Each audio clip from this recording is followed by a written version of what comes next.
முதல் வாசகம் தானியேல் ஆகமம் அதிகாரம் 7 திருவசனங்கள் 13 முதல் 14 வரை. இரவில் நான் கண்ட காட்சியாவது, வானத்தின் மேகங்களின் மீது மானிட மகனை போன்ற ஒருவர் தோன்றினார். இதோ தொன்மை வாய்ந்தவர் அருகில் அவர் வந்தார். அவர் திருமுன் கொண்டு வரப்பட்டார். ஆட்சி உரிமையும் மாட்சியும் அரசும் அவருக்கு கொடுக்கப்பட்டன.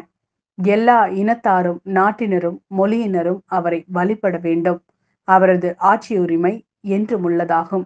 அதற்கு முடிவே இராது. அவரது அரசு அழிந்து போகாது. இது ஆண்டவரின் அருள்வாக்கு. இறைவா, உமக்கு நன்றி.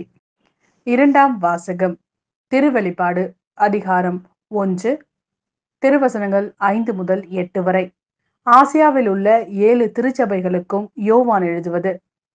இருந்தவரும் இருக்கின்றவரும் வரவிருக்கின்றவருமான கடவுளிடமிருந்தும் அவரது அரியணை முன் நிற்கும் 7 ஆவிகளிடமிருந்தும் இயேசு கிறிஸ்துவிடமிருந்தும் உங்களுக்கு அருளும் அமைதியும் உரித்தாகுக. இந்த கிறிஸ்துவே நம்பிக்கைக்குரிய சாட்சி, இறந்தோருள் முதலில் உயிர் பெற்று எழுந்தவர், மண்ணுலக அரசர்களுக்கு தலைவர். இவர் நம் மீது அன்பு கூர்ந்தார். தமது சாவு வாயிலாக நம் பாவங்களிலிருந்து நம்மை விடுவித்தார்.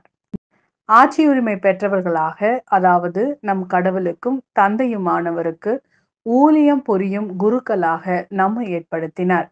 இவருக்கே மாட்சியும் ஆற்றலும் என்றென்றும் உரியன. ஆமென். இதோ அவர் மேகங்கள் சூழ வருகின்றார். அனைவரும் அவரை காண்பர். அவரை ஊடுருவ குத்தியோரும் காண்பர்.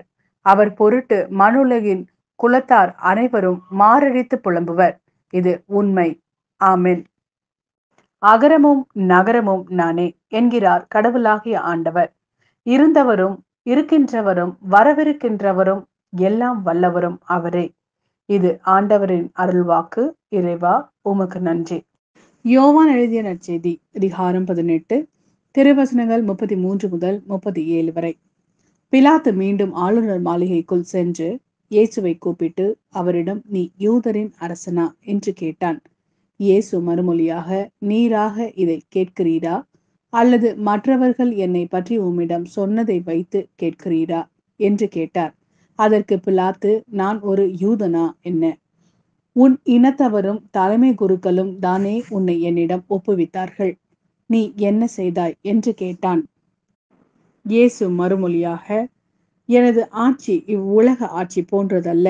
அது இவ்வுலக ஆட்சி போன்றதாய் இருந்திருந்தால் நான் யூதர்களிடம் காட்டி கொடுக்கப்படாதவாறு என் காவலர்கள் போராடி இருப்பார்கள்.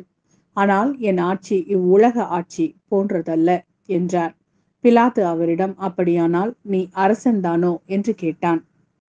அதற்கு இயேசு, அரசன் என்று நீர் சொல்கின்றீர். உண்மையை எடுத்துரைப்பதே என் பணி. இதற்காகவே நான் பிறந்தேன். இதற்காகவே உலகிற்கு வந்தேன். உண்மையை சார்ந்தவர்கள் அனைவரும் என் குரலுக்கு செவி சாய்க்கின்றனர் என்றார்.